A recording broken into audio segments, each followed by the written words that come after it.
नमस्कार, मैं senior inspector Abhimanyu Jindal crime petrol Dastak में आप सभी का स्वागत करता हूं।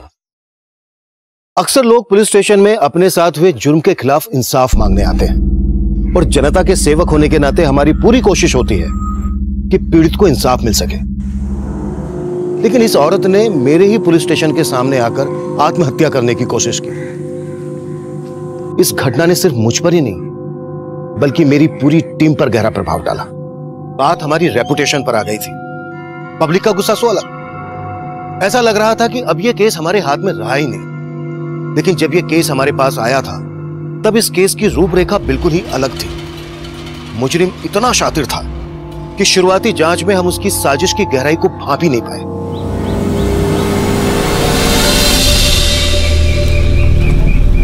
अरे लकड़ी जली तो कोयला हुई, कोयला जला तो राख, और निम्मी बेचारी ऐसी जली न कोयला हुई न राख। बताती हूँ मैं। हाँ? बताओ तुम लोग कौन है कोयला कौन है राख? साले कमीने।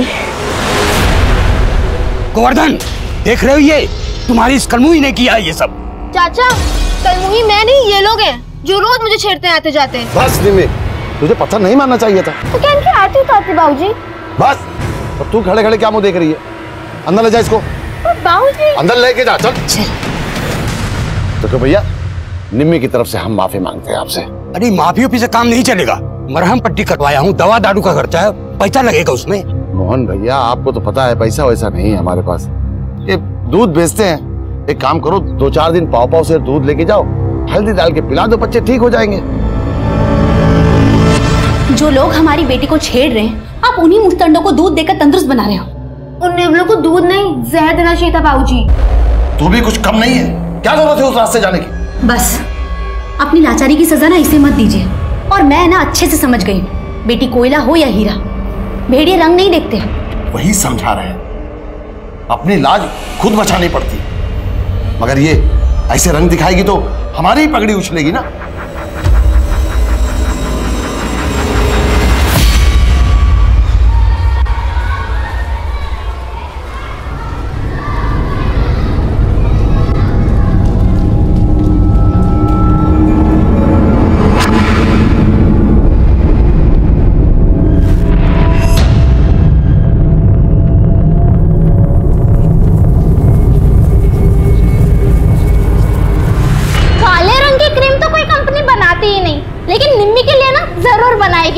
और उसका प्रचार भी निम्मी ही करेगी। बहुत घमंड है ना तुझे अपने गोरेपन पे। आज तेरा गोरापन मैं निकालूंगा। निम्मी छोड़ ना गोरी, निम्मी छोड़। क्या हो रहा है? क्या हो रहा है? छोड़, छोड़ निम्मी उसको, छोड़। निम्मी छोड़। सर देखिए ना, निम्मी ने मेरा पूरा मुंह बिगाड़ दिया। क्या निम्मी तू नहीं है? तुम जैसे को तो पढ़ने नहीं देना चाहिए। चल बाहर निकल क्लास से, और कान पड़े खड़ी रह जब तक क्लास खत्म नहीं होती है। सर मेरी कोई गलती नहीं, आप इसको क्लास से बाहर निकालिए। देखिए क्या लिखा है इसने ब्लैक बोर्ड पे। निम्मी फेयर एंड फेयरली क्रीम तो तेरे किसी काम आएगी नहीं। जूते की पॉलिश लगा लिया कर फेस पर।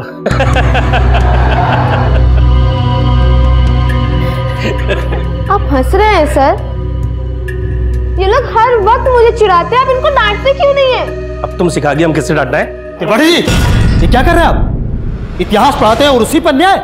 देखिए, आप हमारे इतिहास में अपना विज्ञान मत घुसेड़िए कि हमारा क्लास चल रहा है। जाइए आप यहाँ से। जा रहे हैं, लेकिन आपकी शिकायत करने बता देते ऊपर वाला से कि आप छात्राओं पे कैसे हाथ उठाते हैं। जाइए, जिसको बोलना बोलिए, जाइए। बताते हैं हम आपको।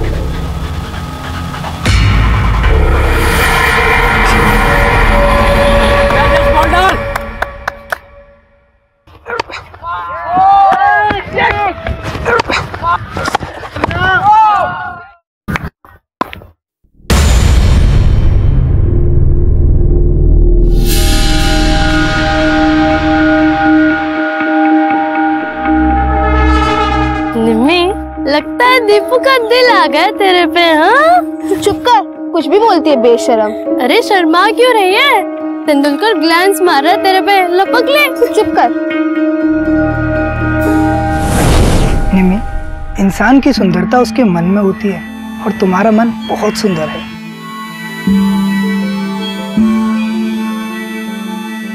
दीपू, मुझे तुम्हें एक राज की बात बतानी थी। राज? कैसा राज? वो मैं क्या हुआ? दीपू को सपने में प्रपोज कर रही है क्या? तो बहुत गंदी आदमी, तुझे छोड़ूंगी नहीं।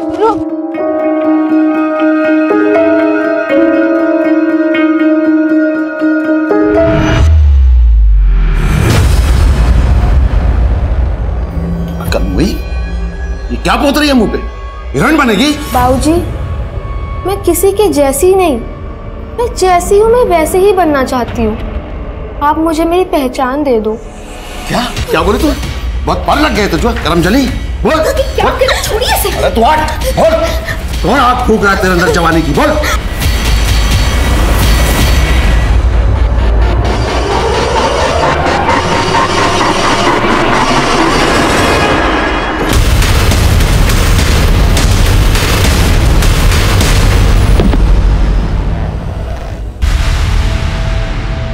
साहब, हमें बड़े साहब से मिलना है साहब। हमारा कल से बच्चा नहीं मिल रहा है। सर, कल मैंने अपने बेटे दीपू को आखिरी बार तब देखा जब वो स्कूल जा रहा था।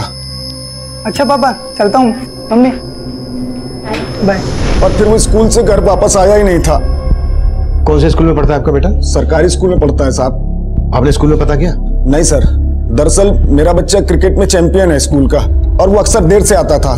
कल शाम को जब वो नहीं आया तो हमें लगा कि वो प्रैक्टिस कर रहा होगा, लेकिन शाम को अचानक दूसरे गांव का एक अनजान व्यक्ति आया और हमारे घर में घुस के हमसे झगड़ा करने लगा। तो दीपू का बाप है ना? हाँ, क्या हुआ? अरे भाई ये कहाँ जा रहा भाई? तू कौन है दीपू? अरे अंदर कहाँ जा रहा? हुआ क्या भाई? दीपू कहाँ? ऐसे कैसे अंदर घुसे जा? अरे आप कहाँ घुसे जा रहे हैं? अकड़ क्यों रहे हो? कौन तुम? अकड़ तो हम तेरे बेटे को दिखाएंगे। कहाँ छुपा के रखा उसको? बता। कहाँ छुपा के रखा उसको? अरे सुनिए, आप हैं कौन? घर में कैसे घुस रहे? चले बाहर। आपकी हिम्मत कैसे हमारे घर में घुसने की? और ये क्या हंगामा लगा रखा है? इसलिए हंगामा तब मचाएंगे जब तेरा बेटा मिलेगा। उस कमीने का मुंह काला करके उसको जूते चप्पल का हार पहना के पूरे गांव में घुमाएंगे। वो आदमी था कौन? और ऐसा क्या हुआ होगा कि वो आपके बेटे का मुंह काला करने की बात कर रहा था? साहब, मुझे खुद समझ में नहीं आ रहा है। अरे मैं तो उस आदमी को जानता तक नहीं साहब। पता लगा कि साहब आप लोगों से निवेदन है मेरा बेटा दीपू कहाँ होगा, किस हाल में होगा साहब।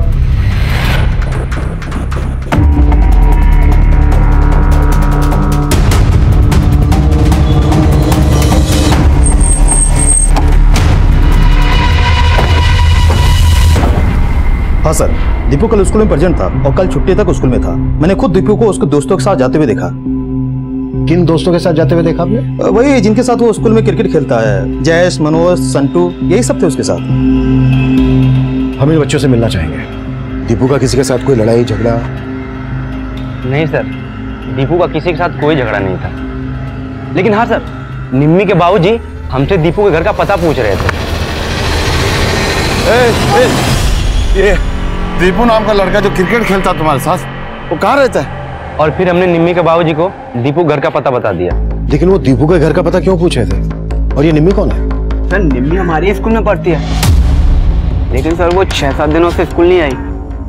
स्कूल नहीं आ रही थी? अच्छा, निम्मी और दीपू के बीच कुछ? हाँ सर, निम्मी और दीपू एक दूसरे को बहुत पसंद करते थे।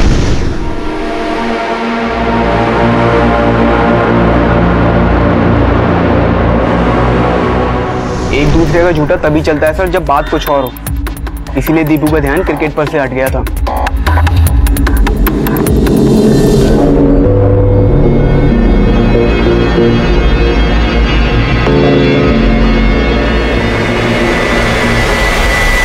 ठीक है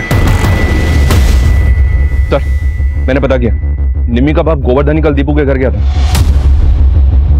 और यहां से पता चला है कि निम्मी 6 दिन से स्कूल नहीं आई है। निम्मी और दीपू के बीच अच्छी दोस्ती थी। दीपू के गायब होने के पीछे लड़के और लड़की वाला ही चक्कर लग रहा है। Excuse me sir. Hello,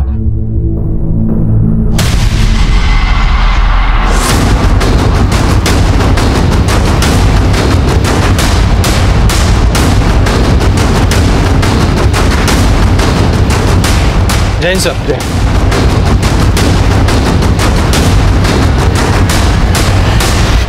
sir, multiple stabbing के मार्क्स हैं। चेहरा काला किया हुआ है, गले में जूते की माला है।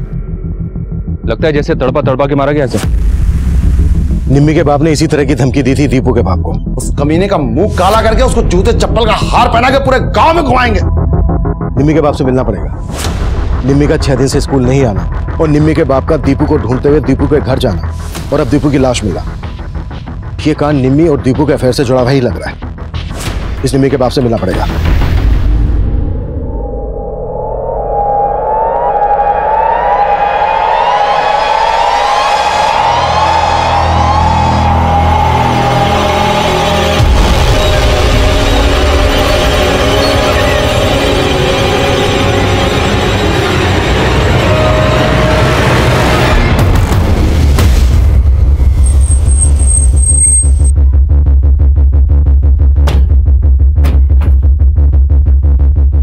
गोवर्धन कहाँ है? क्या बात है सर, आप जीजा जी को क्यों ढूंढ रहे हैं? वो एक मर्डर के केस में सस्पेक्ट है हमारा।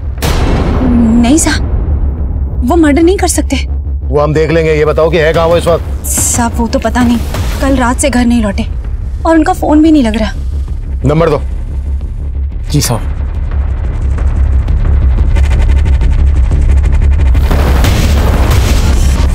नंबर बना दो। निम्मी कहाँ है? 6 रोज पहले हमारे डेयरी के ग्राहक को दूध देने के लिए निकली थी। और हाँ, आज उस रास्ते से मत जाना और अगर किसी ने कुछ कहा तो उल्टा जवाब तो बिल्कुल मत देना। मुझको सब पता है किससे कैसे पेश आना, आप चिंता मत करो, ठीक है? चलो। फिर उस ग्राहक का निम्मी के पापा को फोन आया कि निम्मी दूध लेके पहुंची ही नहीं और फिर मैं और निम्मी के बाबूजी उसे ढूंढने के लिए निकल गए। और फिर साहब हमने बहुत ढूंढा निम्मी को, लेकिन वो कहीं नहीं मिला। हम खुद निम्मी के गायब होने की वजह से बहुत परेशान हैं। निम्मी 6 दिन से गायब है, तो आपने उसके लापता होने की पुलिस में रिपोर्ट क्यों नहीं लिखवाई? साहब वो बेटी का मामला था इसलिए, लेकिन मैं और निम्मी के बाबूजी खुद उसे ढूंढ रहे थे।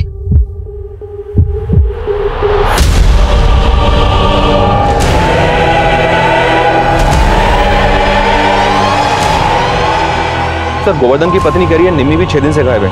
अपने पति को बचाने के लिए कहीं झूठ तो नहीं बोल रहे? उन्होंने निम्मी की मिसिंग कंप्लेन तो फाइल करवाई नहीं। उनकी बात पर भरोसा नहीं किया जा सकता। पुलिस प्रशासन, गोवर्धन को, गोवर्धन को, पुलिस प्रशासन, पुलिस प्रशासन। जय सर। क्या है सब? सर, दीपू के घर वाले हैं ये।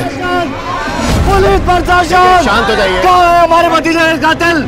आप उस कमीने गोवर्धन को क्यों नहीं लाए अपने साथ? देखिए, आपके दर्द को हम समझ सकते हैं। हम समझ सकते हैं आप लोगों पर इस वक्त क्या गुजर रही है। साहब आप कैसे समझ सकते हैं हमारा दर्द? अरे हमारे इकलौता बेटा दीपू चला गया साहब। उस गोवर्धन ने हमारे बच्चे को मार दिया साहब। जब तक गोवर्धन हमारे हवाले नहीं कर देते आप, तब तक हम यहाँ से नहीं जाएंगे। अपनी जान दे देंगे साहब, हम जान दे। गोवर्धन को, गोवर्धन को, पुलिस प्रशासन। मनीष, हमें जल्द से जल्द कोई स्ट्रॉन्ग एक्शन लेना होगा, नहीं तो हंगामा और भी बढ़ सकता है। निम्मी और उसके बाप गोवर्धन के गायब होने की कहानी पता करनी होगी। दीपू और निम्मी के साथ साथ इनके घर वालों के बारे में भी डिटेल में पता करो। Okay sir.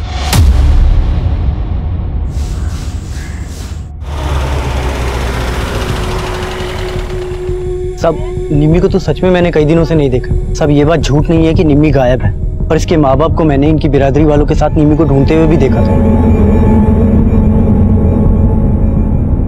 अच्छा, इस निम्मी का दीपू नाम के लड़के से वाकई में कुछ चल रहा था? अब भला ऐसी लड़की को कौन लड़का पसंद करेगा? सब उसके रंग रूप को लेकर लोग उसका बहुत मजाक उड़ाते थे। पर ये गोवर्धन, ये तो निम्मी को बहुत मारता पीटता था। क्या बोली? हाँ? जवान लड़ाएगी तो वही करेगी जो मैं कहूंगा, समझी? नहीं तो कोयला से राख कर देंगे तुझे। तो कर दीजिए राख। बहुत पढ़ निकल आए तेरे।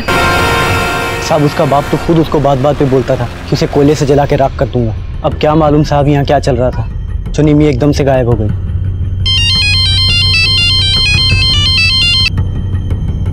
हेलो सर, निम्मी और दीपू के स्कूल में मनीष नाम के टीचर से कुछ जुड़ी बातें पता चली हैं।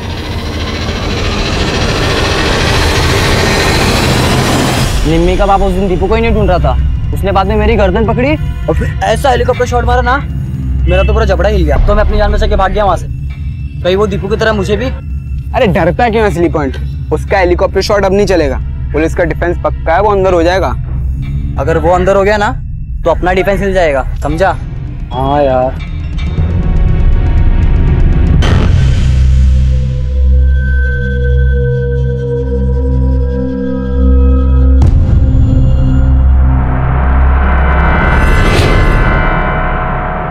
सर, ये मनीष 3 महीने पहले दीपू और निम्मी के स्कूल में टीचर था।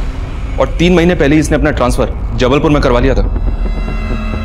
लेकिन इस मनीष का दीपू के मर्डर और निम्मी के गायब होने से क्या कनेक्शन हो सकता है? सर, गोवर्धन को इस मनीष पर भी शक था कि निम्मी के साथ इसका कोई चक्कर चल रहा है। और एक बात सर, ये मनीष जबलपुर में ही रह रहा है और 2 दिन पहले गोवर्धन का फोन जबलपुर में ही बंद हुआ था।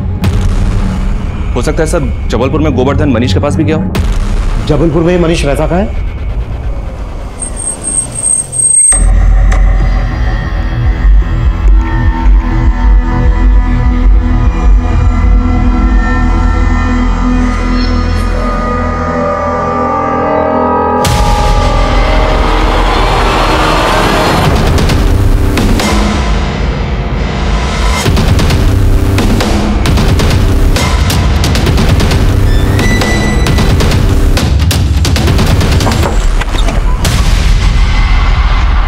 मनीष, सर दरअसल निमी के पापा को मेरे बारे में गलतफहमी हो गई थी। कैसी गलतफहमी? सर एक्चुअली गांव में निमी कभी कभार मेरे घर में पढ़ने के लिए आया करती थी। मैं उसे कंप्यूटर पढ़ाया करता था। निम्मी, कि अगर मैं इस फाइल को डिलीट कर दूं तो क्या तुम उसे वापस लेके आ सकती हो? लेकिन सर आपने ही सिखाया था ना कि फाइल डिलीट मतलब फाइल गायब। लेकिन एक जादू है, दिखाऊं? हाँ। अरे वाह सर, आपको तो बहुत कुछ पता है। बाकी की चीज मैं बताता हूँ। बंद कर तेरा ये कंप्यूटर, बंद कर। हुआ क्या? क्या हुआ मैं बताता हूँ। बाबूजी, कंप्यूटर सिखाने के बहाने क्या चल रहा है मुझे सब। कभी हमारी बेटी को यहाँ बुलाया ना अपने घर पे, घर में आग लगा देंगे तेरे। और सर इसी इंसिडेंट की वजह से पूरे गांव में बदनामी हो गई थी, इसलिए ट्रांसफर लेकर यहाँ आ गए। लेकिन निम्मी कहाँ है? सर मैं सच बोल रहा हूँ सर, मैं कुछ नहीं जानता। मैं पिछले 3 महीने से यहाँ पर रह रहा हूँ। लेकिन निम्मी के फादर यहाँ आए थे, क्यों? हाँ सर वो आए थे, पर उन्हें फिर से कुछ गलतफहमी हो गई थी मेरे बारे में। पर उन्हें ये लगता था कि निम्मी को मैंने गायब कर दिया। कहाँ था तू? 2 दिन से ताला लगा है तेरे घर में। कहाँ था? और निम्मी कहाँ है? निम्मी? मुझे क्या मालूम चाचा? रिश्तेदारी मत जोड़, बता निम्मी कहाँ है? मुझे नहीं मालूम वो कहाँ पर है। छोड़ो मुझे, वरना मैं पुलिस को बुलाऊंगा। जब मैंने उन्हें पुलिस कंप्लेंट के बारे में बोला तब जाके वो शांत हुए। लेकिन सर मैं भी हैरान हूँ कि निम्मी कहाँ गायब हो गई है। अच्छा? हाँ सर मैंने खुद से गांव में त्रिपाठी जी को फोन किया। उन्होंने मुझे ये बताया कि निम्मी ही गायब नहीं हुई बल्कि दीपू का भी मर्डर हुआ है। सर उन्होंने मुझे ये भी बताया कि दीपू के घर वालों ने निम्मी के पापा पे उसके मर्डर का शक जताया। काफी जानकारी लेकर बैठे हो। वहां से ट्रांसफर लेने के बाद भी वहां के हर मामले की जानकारी है। सर जानकारी तो रखनी पड़ेगी ना सर, कल को निम्मी के पापा गुस्से में आके मेरा मर्डर कर दे तो। सर मैंने ये सारी की सारी इन्फॉर्मेशन ये पास के थाने में भी दी है कि वो मुझे यहाँ पर आके धमकी दे गए हैं। निम्मी एक माइनर है। अगर मनीष का निम्मी के साथ अफेयर था तो इसमें मनीष भी फंस सकता है, इसलिए उसने अपनी पूरी तैयारी करके रखी। लेकिन यह भी हो सकता है कि मनीष की गठरी में कोई और भी चोर हो। लेकिन सर सब लोग कह रहे हैं दीपू को गोवर्धन ने मारा होगा। पर सवाल यह उठता है कि अगर शक की वजह से गोवर्धन ने दीपू को मारा तो फिर मनीष को क्यों छोड़ दिया? इन सब बातों के समीकरण को जोड़कर देखना होगा और यह भी पता लगाना होगा कि निम्मी कहाँ गायब है, दीपू का मर्डर किसने किया। इस सब में निम्मी का स्टेटमेंट बहुत मायने रखता है। हेलो,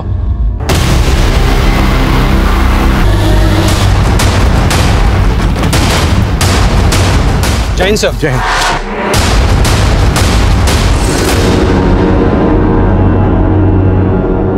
सर बॉडी किसी लड़की की है और हालत को देख के ऐसा लगता है जैसे कल रात इसको जलाया गया हो, शायद जिस वजह से बॉडी पूरी तरह जल नहीं पाई। बॉडी के आसपास ऐसा कुछ मिला जिससे इसकी पहचान हो सके? नहीं सर, ऐसा तो कुछ नहीं मिला। सर निम्मी भी गायब है, कहीं ऐसा तो नहीं ये लाश निम्मी की है? और सर निम्मी का घर यहाँ से ज्यादा दूर नहीं है। पता चला है ये जो जमीन है यहाँ के जमींदार हसमुख चौधरी के नाम है। मनीष सर, निम्मी की माँ को बुलाकर इस लाश की शिनाख्त करवाओ। मैं तब तक हसमुख से मिलता हूँ। Okay sir. हटो। योगेश देखो आसपास कुछ मिलता है क्या? सर। हाँ साहब वो जमीन मेरी है, लेकिन साला पता नहीं वहां लाश कौन फेंक गया। आपके गांव की निम्मी नाम की एक लड़की गायब है। हमें लग रहा है कि वो लाश निम्मी की हो सकती है। आप निम्मी और उसके पिता गोवर्धन को तो जानते होंगे। मेरे उनको जानने ना जानने से अब आपको क्या मतलब? कोई मेरी जमीन पर लाश फेंक गया तो फालतू सवाल जवाब करके मुझे परेशान करेंगे आप? ये पायल हमें इस बॉडी के पैरों से मिली थी। क्या आप इस पायल को पहचानती हैं?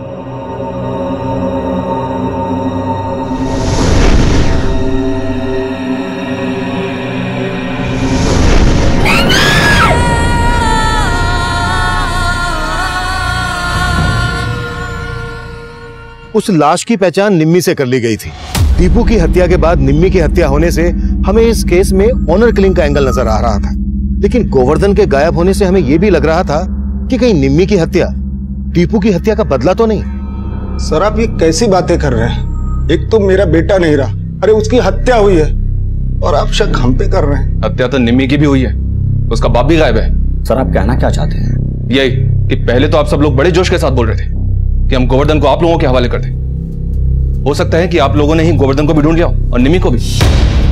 सर हमने ऐसा कुछ नहीं किया जैसा आप सोच रहे हैं। आपने क्या किया है क्या नहीं किया है इसका पता हम बहुत जल्द लगा लेंगे, समझे?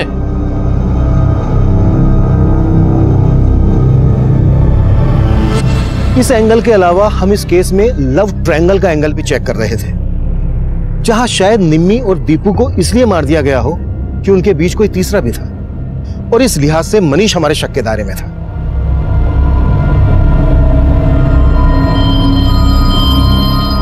पर इन सब के अलावा इस केस में कई और भी चेहरे सामने आने वाले थे जो हैरान कर देने वाले थे, और तब हम दीपू और निम्मी से जुड़ी बारीक से बारीक बात पता कर रहे थे।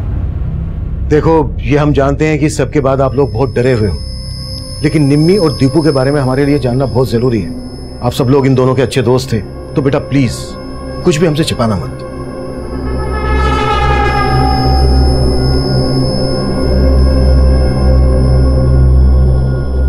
सर, दीपू के बारे में मैं ज्यादा तो नहीं जानती, लेकिन हाँ, निम्मी से स्कूल में हर कोई चिढ़ता था। कोई इसके रूप के बारे में कमेंट करता था तो कोई इसके जाति के बारे में। और सर, सिर्फ स्टूडेंट्स ही नहीं, हमारे एक सर भी निम्मी को नीचा दिखाने से बाज नहीं आते थे। कौन सर? किनकी बात कर रही हो तुम? त्रिपाठी जी। ये लोग हर वक्त मुझे चिढ़ाते हैं, आप इनको डांटते क्यों नहीं है? त्रिपाठी जी, ये क्या कर रहे हैं आप? वरुण सर के अलावा निम्मी को हर कोई परेशान करता था, और होली से एक दिन पहले लड़कों ने पूरे स्कूल के सामने निम्मी के साथ बहुत गलत किया। होली मनोज, पागल हो गया क्या तू? ये कोई होली का टाइम है? अरे चलता है।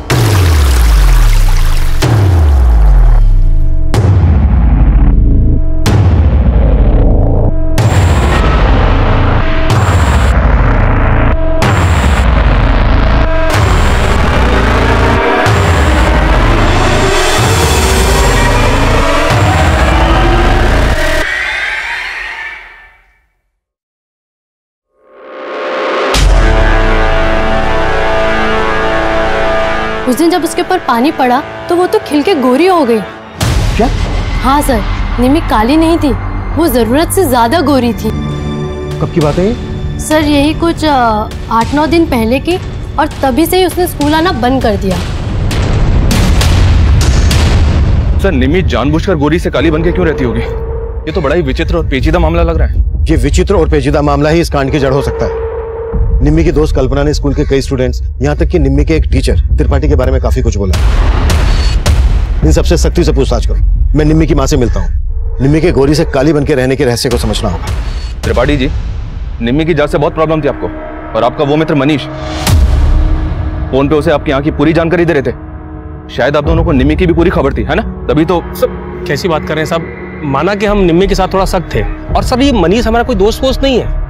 वो तो हमें फोन किया तो जो पता था बता दिए बस। अच्छा, तब तो उसने आपको ये भी बताया होगा कि निम्मी कितनी गोरी थी, पर मनीष ने हमें तो ऐसा कुछ नहीं बताया। सर ये तो वही जाने, लेकिन हमारे मन में कोई खोट नहीं सर। खोट तो हमारी किस्मत का है साहब, जो हमारे यहाँ इतनी खूबसूरत बेटी पैदा हुई, वरना हमारी बिरादरी के लोगों को तो दुनिया नोच खाने पे उतारू रहती है, और इसीलिए निम्मी को बचपन से हम कालिक पोत कर रखते थे। अपनी बेटी के साथ नाइंसाफी करते हुए तुम्हें जरा भी शर्म नहीं आई? शर्मिंदा तो हम है साहब,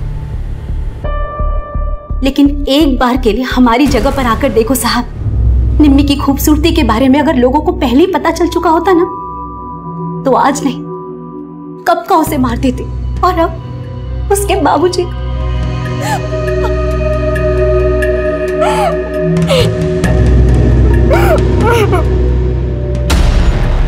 सर, हम मानते हैं कि हम निम्मी को बहुत सताते थे, और सर उस दिन हम लोगों ने उसको भिगोया था, लेकिन सर हम लोगों ने कुछ नहीं किया, बल्कि निम्मी के बाबूजी ने हमें भी क्या? सर, निम्मी के गायब होने के बाद उसके बाबूजी हमारे पास आए और दीपू के घर का पता पूछने लगे। दीपू वहाँ नहीं मिला तो वापस फिर हमारे पास आए और हमें धमकाया। दीपू घर पे नहीं है, कहाँ गायब कर दिया उसको? हमें चाचा हमें नहीं पता। सर तब तो वो निम्मी के बारे में कुछ नहीं बोले कि वो गायब है, बस वो दीपू के बारे में ही पूछ रहे थे। तो क्या तुम लोगों को पता था कि दीपू और निम्मी तब कहाँ थे?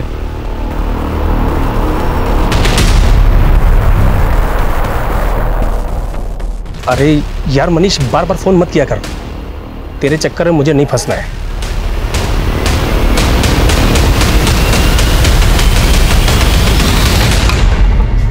सर, निम्मी की पोस्टमार्टम रिपोर्ट के मुताबिक निम्मी की हत्या दीपू की हत्या के 3 दिन बाद हुई। और निम्मी की मां ने हमें बताया था कि निम्मी दीपू की हत्या के 6 दिन पहले से गायब थे, यानी कि निम्मी को दिन तक कैद करके रखा गया था। सिर्फ कैद करके ही नहीं सर, पोस्टमार्टम रिपोर्ट के मुताबिक उसको लगातार नशे की दवा दी जा रही थी। पोस्टमार्टम रिपोर्ट के हिसाब से निम्मी सेक्सुअली एक्टिव थी। एक 16 साल की लड़की को नशे की दवाई दी जा रही, मतलब। एक बात और सर, निम्मी को जब जलाएगा तब वो जिंदा थे और रिपोर्ट के मुताबिक उसकी मौत जलने से ही हुई है। और सर जलाते वक्त वो चीखे ना। निम्मी के साथ इतना कुछ हुआ और निम्मी के बाप गोवर्धन को लग रहा है कि निम्मी को दीपू या मनीष में से कोई लेकर भाग गया। और सर दीपू को जिस तरह की धमकी गोवर्धन ने दी थी, दीपू की लाश हमें ठीक वैसी हालत में मिली थी, गले में जूते की माला, चेहरा काला किया हुआ, और ठीक उसके बाद से ही गोवर्धन गायब है। यह भी तो हो सकता है कि गोवर्धन ने जब दीपू के बाप को धमकी दी तो वो धमकी किसी ने सुन ली हो और उसने दीपू को ठीक उसी तरह से मार डाला ताकि पूरा का पूरा शक गोवर्धन पे जाए। इसमें निम्मी के परिवार से जुड़े लोगों का भी हाथ हो सकता है और दीपू के परिवार से जुड़े लोगों का भी हाथ हो सकता है।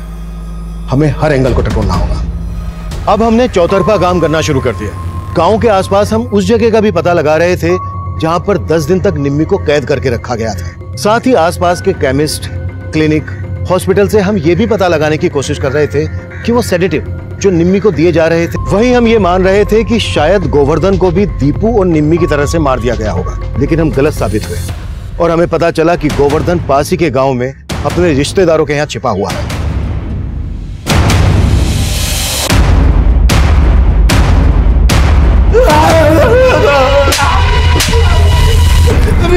तो बहुत बड़ा खिलाड़ी निकला। कहीं ऐसा तो नहीं है कि तेरी बेटी के साथ जो हुआ है इसमें तेरा ही हाथ है? नहीं साहब, मैंने तो अपनी बेटी को कांच की तरह संभाल के रखा था। उसको काला बना के रखा था। तुझे कुछ नहीं पड़ी थी उसकी। ऐसा तो नहीं है कि तूने अपनी बेटी को बेच दिया इसलिए तूने उसकी मिसिंग कंप्लेंट फाइल नहीं करवाई। और दीपू को क्यों मारा तूने? नहीं साहब, मैंने कुछ नहीं किया।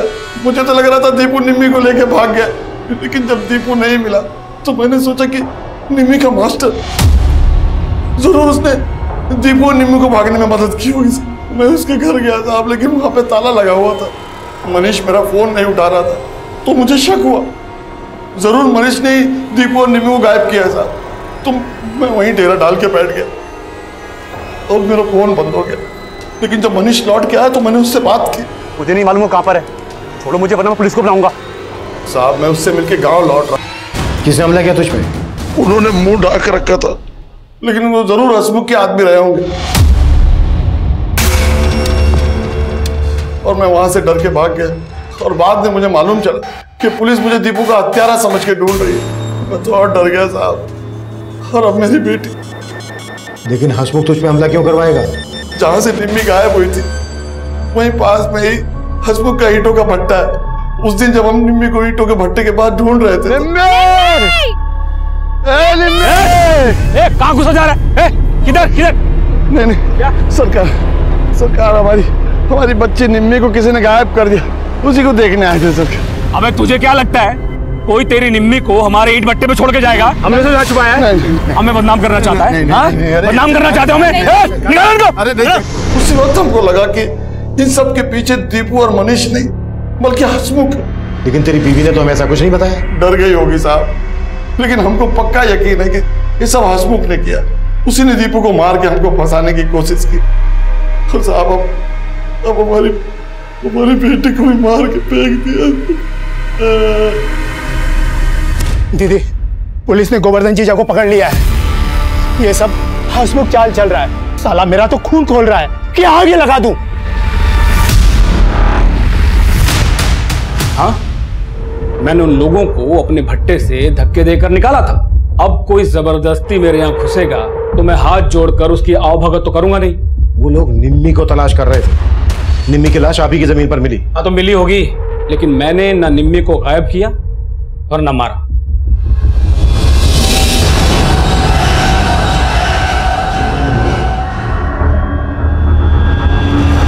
निम्मी को अगर हसमुख ने गायब किया होता तो उसे मारकर अपनी जमीन पर डालने की गलती नहीं करता। सर तो आप कहना चाहते हैं कि निम्मी और दीपू के मर्डर में किसी और का हाथ है? हो सकता है, लेकिन हसमुख को हम क्लीन चिट नहीं दे सकते। इसके हर एक ऐसे ठिकाने के बारे में पता करो जहां पर निम्मी को गायब करके रखा जा सकता था। इसके एक एक आदमी की डिटेल निकालो। Okay sir.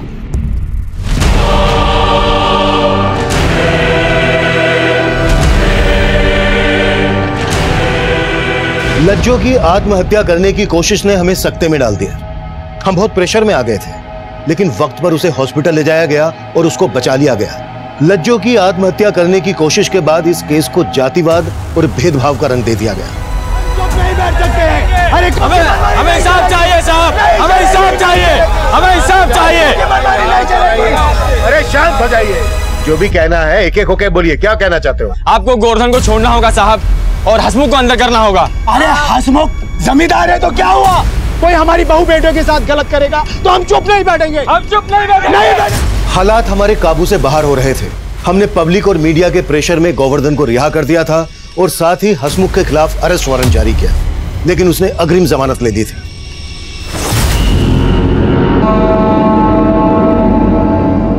सर कहा नहीं जा सकता कि लज्जो बच भी पाएगी या नहीं, पर गोवर्धन को छोड़ने से उसके समुदाय के लोग कुछ शांत तो हुए, लेकिन हम तब तक चैन से नहीं बैठ सकते जब तक निम्मी और दीपू के कातिलों को अंदर नहीं कर देते, क्योंकि हंगामा कभी भी बढ़ सकता है। फिलहाल इसके बारे में कोई लीड नहीं मिल रही है, पर हाँ, हसमुख की जिस जमीन पर निम्मी की जली हुई लाश मिली थी, वहां से 2 किलोमीटर की दूरी पर हसमुख का एक फार्म हाउस है और वो जगह दीपू के गांव के पास ही पड़ती है और दीपू का वहां अक्सर आना जाना था। दीपू का? जी सर। कहीं ऐसा तो नहीं है कि निम्मी को वहां दीपू ने ही छुपा के रखा था और इस सब में दीपू के दोस्त भी इन्वॉल्व थे, इसलिए उन्होंने दीपू को मार डाला कि राज खुलना जाए? लेकिन सर पता चला है दीपू की उसके दोस्तों से ज्यादा बनती नहीं थी, स्पेशली जयेश के साथ उसका काफी झगड़ा रहता था। और एक बात सर, दीपू के चाचा का दीपू के बाप से जमीन को लेकर काफी मनमुटाव था, पर दीपू की हत्या के बाद वो खुद दीपू के बाप के साथ कंधे से कंधा मिला के खड़ा हुआ था। दीपू अपने बाप का इकलौता बेटा था। दीपू की मौत से उसके चाचा को फायदा होने वाला है, तो हो सकता है इस फायदे को उठाने के लिए उसने दीपू को मार डाला हो और उस पर शक ना जाए, इस वजह से उसने दीपू की दोस्त निम्मी को इसका मोहरा बनाया। दीपू के चाचा को उठा के लेके आया और दीपू के दोस्तों से भी एक बार फिर से बात करते हैं। Okay sir. अरे छोड़ो मुझे, कहाँ लेके जा रहे हो मुझे? अरे सर आप मुझे यहाँ क्यों लाए हो? मैंने कुछ नहीं किया। अबे तूने जो किया है ना उसका अंदाजा लगा लिया हमने। दीपू को मारने का मोटिव स्ट्रॉन्ग था तेरा, अब तो सिर्फ इतना बोल, निम्मी के साथ क्या किया तूने, बोल। सर मैं सच बोल रहा हूँ, आप मेरी बात का यकीन कीजिए। देखो दीपू से जुड़ी हुई बहुत सी बातें तुम लोगों ने अभी तक हमें नहीं बताई। हमें पता चला है दीपू और जयेश की बनती नहीं थी। क्या इसकी वजह निम्मी थी? जो भी सच है बता दो, नहीं तो हमें सख्ती दिखानी पड़ेगी। नहीं सर, जयेश और दीपू की झगड़े की वजह निम्मी नहीं थी, वजह कुछ और थी। क्या वजह थी? दीपू के आने से पहले जयेश ही हमारी क्रिकेट टीम में नंबर 1 था, लेकिन जब दीपू आया और उसने अपना गेम दिखाना शुरू किया तो धीरे धीरे जयेश का भाव उतर गया। शुरू में तो उसने सब कुछ सह लिया, लेकिन बाद में उसमें आग जलने लगी और सर एक बार तो उसने हद ही कर दी।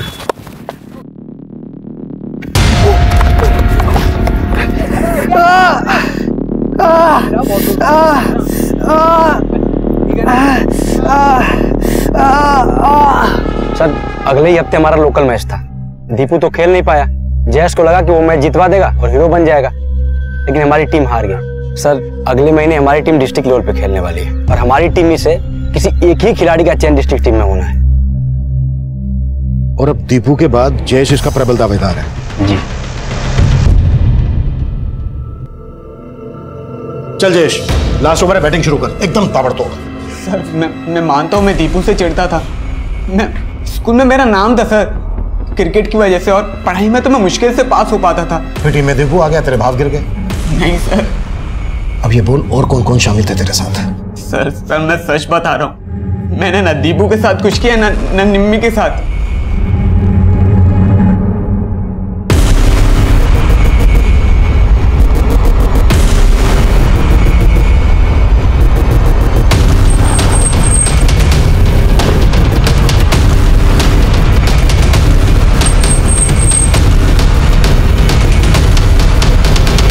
ये सब क्या हो रहा है इंस्पेक्टर साहब? आप तो हाथ धो के पीछे पड़ गए। सर्च वारंट लेकर आए हैं हसमुख साहब, जगह की तलाशी तो आपको दिलवानी पड़ेगी। देखो मनीष यादव, देखो एक एक जगह देखो।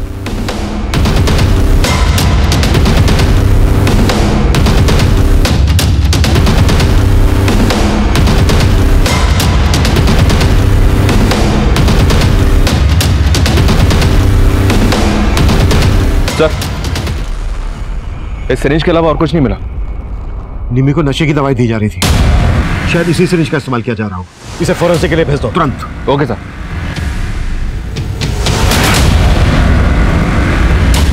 सर फॉरेंसिक टीम ने उस सिरिंज को चेक किया जो हमें हसमुख के फार्म हाउस से मिली थी। उन्होंने कंफर्म किया है कि निम्मी को बेहोशी की दवा उसी सिरिंज से दी जा रही थी। और दूसरी बात सर, हसमुख के फार्म हाउस का केयरटेकर हरिया, वो भी कई दिनों से गायब है। उसे गायब हसमुख नहीं किया होगा ताकि उसका राज ना खुले। हसमुख को उठा के लेके आओ। Okay sir.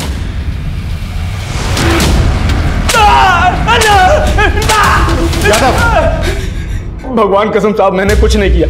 वो हरिया तो मुझसे 1 महीने की छुट्टी मांगकर अपने गांव गया था और जाने से पहले 1 महीने का एडवांस भी लेकर गया और अब अपना फोन बंद करके रखा है। साहब मुझे नहीं मालूम उसने क्या किया। उसने नहीं, जो भी किया तूने किया है और अब उसको गायब कर दिया ताकि तेरे राज ना खुले। सब सच कह रहा हूं, मैंने कुछ नहीं किया। मैं तो कभी अपने फार्म हाउस भी नहीं जाता। उस हरिया ने जरूर किसी को वहां घुसाया होगा। सब सच कह रहा हूं, मुझे कुछ नहीं मालूम।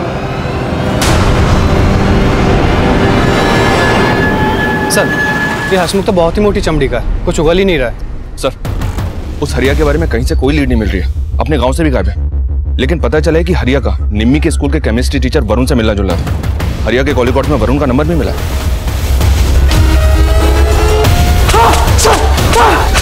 अरे रुको रुको रुको रुको रुको, उठिए उठिए वरुण सर, उठिए उठिए उठिए। आपकी स्कूल की लड़कियों ने तो आपकी तारीफों के बहुत पुल बांधे हैं। हाँ बस अब उस पुल पे से आपको नीचे गिराना है। टीचर के नाम पे कलंक है तू। और क्या क्या निम्मी के साथ? सर बच्चों ने जब उस दिन उस पे पानी डाला तो मैं उसका रूप देखते रह गया, नजर ही नहीं हटी उस पे से। और कौन कौन शामिल थे तेरे साथ?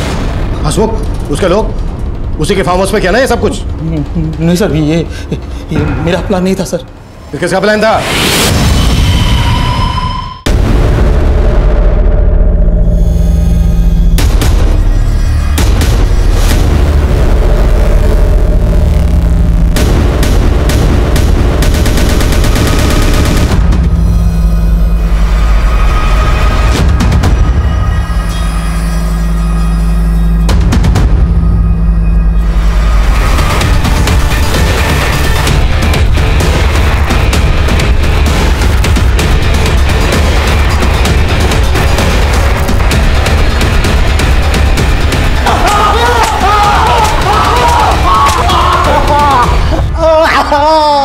तू इतना बड़ा गेम खेल रहा था? तू तो निम्मी का मामा है ना? तूने इन लोगों के साथ। टाइम नहीं है मेरे पास। बताता हूँ साहब, निम्मी की खूबसूरती के बारे में मुझे पहले से ही मालूम था, लेकिन कभी ठीक से उसको देखा नहीं था। क्या करूँ साहब, हमारी बिरादरी में इतनी खूबसूरत रूपवती लड़की आज तक पैदा नहीं हुई थी और उसका बाप हमेशा उसको काले के पीछे छुपा के रखता था। और फिर मैंने भी ठान लिया था कि निम्मी की खूबसूरती क्या, उसे पूरा का पूरा अपना बना लूंगा। निम्मी के स्कूल के इस मास्टर से मेरी अच्छी दोस्ती थी। इसने भी उस दिन स्कूल में निम्मी को देख लिया था कि वो गोरी है और इसके भी मुंह से लाल टपक पड़ी। सर मैंने कहा कि जगह का इंतजाम मैं करूंगा, मेरी हरिया से अच्छी दोस्ती थी। फिर हमने शहर से नशे के इंजेक्शन मंगवाए और मामा क्यों लाए आप मुझे यहाँ पे? क्यों लाए? गोवर्धन निम्मी को ढूंढ रहा था और इधर हम लोग निम्मी के साथ मजे कर रहे थे। गोवर्धन को दीपू पर शक था जब उसने उसके बाप को धमकी दी थी कि वो दीपू का मुंह काला करके उसके गले में जूते की माला पहनाएगा। और तूने दीपू को भी मार दिया। हमने सोचा कि आपको लगेगा कि दीपू की हत्या गोवर्धन ने की है और गोवर्धन हमेशा निम्मी पर हाथ छोड़ते रहता था, तो उसकी हत्या का शक भी आप उसी पर करेंगे। इसलिए आप गोवर्धन को ढूंढते रह जाओ, इसलिए हम उसको मारकर गायब करने की सोची। पर गोवर्धन भाग गया। अब वो आपके हाथ भी लग जाए तो हत्या का शक हसमुख पर आए, तो हमने पहले से ही निम्मी को मारकर उसकी लाश को हसमुख के खेत में फेंक दिया और उसकी लाश को जला दिया था। तूने सिर्फ निम्मी और दीपू ही नहीं, लज्जू ने जो आत्महत्या करने की कोशिश की थी उसे भी तूने ही भड़काया ना? साला मेरा तो खून खोल रहा है कि आग ये लगा दूं। ये लोग ऐसे नहीं मानेंगे, आग लगानी पड़ेगी। मैंने अपनी लाचारी उस बेचारी निम्मी पर थोप दी। उसके जीते जी कभी उसको उसकी जिंदगी जीने ही नहीं दी। उसका रूप भी उससे छीन लिया मैंने। गोवर्धन ने अपने जिस डर के लिए निम्मी का रूप छीनने की भूल की, निम्मी ऐसे ही अपराध का शिकार बनी। गोवर्धन ने जो किया उसे बिल्कुल सही नहीं ठहराया जा सकता, लेकिन यह केस हमें यह सोचने पर मजबूर करता है कि हमारा समाज आज भी प्रेम और वरुण जैसे हैवानों से भरा पड़ा है। औरत चाहे किसी भी धर्म, जाति या रूप की हो, ऐसे लोगों के अंदर का जानवर उन्हें अपना शिकार बना सकता है। और एक ऐसा ही खतरनाक जानवर प्रेम गोवर्धन के खुद के परिवार में पल रहा था। अपनी बेटी को पराई आंखों से सुरक्षित रखने की कोशिश में गोवर्धन अपने परिवार के अंदर की हैवानियत को समझ नहीं पाया। वो सोच रहा था कि निम्मी का गुनहगार कोई बाहर वाला था, लेकिन असल गुनहगार उसके साथ कंधे से कंधा मिलाकर खड़ा था, उसे झूठी सांत्वना दे रहा था कि वाकई में चौंका देने वाला था। अब मैं सीनियर इंस्पेक्टर अभिमन्यु जिंदल आप लोगों से विदा लेता हूं। आपसे फिर मुलाकात होगी एक नए केस के साथ। स्वस्थ रहिए, सतर्क रहिए और देखते रहिए क्राइम पेट्रोल दस्तक। मकसद बताना नहीं, बचाना है।